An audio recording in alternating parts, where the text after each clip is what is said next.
আজকে তোমাদেরকে ডিমের একটা ভাইরাল রেসিপি দেখাবো, আর তার জন্য আমি ডিম নিয়ে নিচ্ছি। মাত্র 2টা ডিম আছে, এটাই নিয়ে নিলাম। আমার মায় দেখলে আমার এই ঝাড়ু দিয়ে পিটাইবো। তো যাই হোক, এই রেসিপি খেলে তোমরা পাগল হয়ে রাস্তায় রাস্তায় ঘুরবা, এতই মজা। তো আমি ডিমটাকে সিদ্ধ করে নিবো, আর সিদ্ধ করার জন্য একটু লবণ দিয়ে দিবা, তাইলে ডিমের খোসাটা ছাড়াইতে অনেক সুবিধা হয়। তো এই আমটাকে এখন আমি ঢেকে সিদ্ধ করে নিব, যেন তাড়াতাড়ি সিদ্ধ হয়ে যায় আর আমার কারেন্ট বিল কম আসে। এখন আমি কাটাকুটি করবো, আর তার জন্য আমি আমার চপিং বোর্ড নিয়ে নিলাম। এখন কাটবো পেঁয়াজ। পেঁয়াজটাকে প্রথমে ছুলে নিচ্ছি।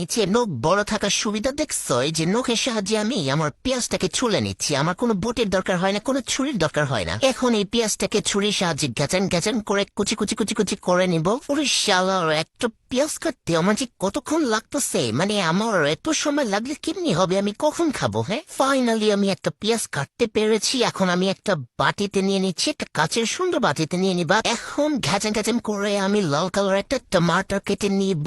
এই টমাটোরেও আমি যে কেমনে কাটতেছি, মানে কোন রকম কাটতে পারলেই হইল।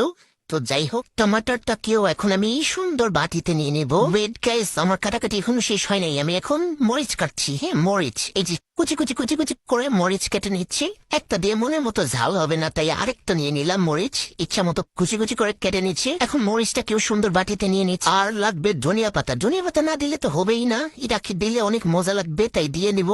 এটাকে কুচি কুচি করে কেটে নিয়ে সুন্দর বাটিতে নিয়ে নিলাম। এখন হালকা একটু ঘুটাই নিয়ে দিয়ে দিব লবণ। লবণ দিয়ে আবার একটু ঘুটাই নিব, ঘুটায় ঘুটায় তারপরে দিয়ে দিব এই যে এই সয়া সসটা। সয়া সসটাকে একটু ঘুরে ঘুরে দিয়ে দিব, এতে বেশি মজা হবে। তারপরে দিয়ে দিচ্ছে এই যে টমেটো সস। টমেটো সসটাকে একটু ঘুরে ঘুরে বেশি করে দিয়ে দিব, তাহলে আরো মজা লাগবে খাইতে। এরপরে ঘুটায় ঘুটায় নিব, ঘুটায় ঘুটায় নিব। উফ, দেখতে কি যে মজা লাগতেছে, মনে হচ্ছে এখনই খায় ফেলিস। ওরে শালার, একটা তো মিস্টেক হয়ে গেল। আমি মিস্টেক করবো না, এটা কেউ উঠতে পারে? আমি চিলি ফ্লেক্স দিতে ভুলে গেছি, এটা না দিলে কে হইব?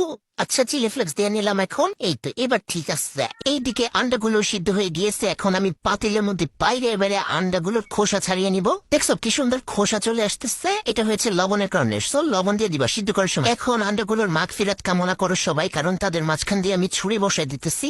ওপস, আন্ডাগুলোকে দেখতে কিন্তু খুবই সুন্দর লাগতেছে। এখন আন্ডাগুলো সবার উপরে আমি এই চাটনিটা দিয়ে দিব। ওফ গাইস, এটা যে দেখতে কি ইয়াম্মি লাগতেছে, আমি তো জানি তোমাদের লোর পড়ে যাইতেছে, তাই না? ডিমের তো কোনো রেসিপি শেষ নাই। ডিম সিদ্ধ, ডিম ভাজি, ডিমের অমলেট, ডিমের চপ। কিন্তু আমি গ্যারান্টি দিয়ে কইতেছি, এইটা সবচেয়ে বেস্ট। 100তে 1000 মতো রেসিপি। এটা সাইডের ডিমটা কেমনে লাফাইতেছে। তো যাই হোক, আমার বানানো শেষ। এখন আমি আমার সাঙ্গ পাঙ্গদের কাছে নিয়ে যাচ্ছি। তাদের সামনে নিলে আমি একটাও ভাগে পাবো না, কিন্তু আমার তো 1 পিস ভাগে পাইতেই হইব গাইস। তো সাঙ্গ পাঙ্গদের সাথে মিলে নিয়ে নিলাম। এই যে 1 পিস ভাগে পাইছি, সবার 1 পিস করে।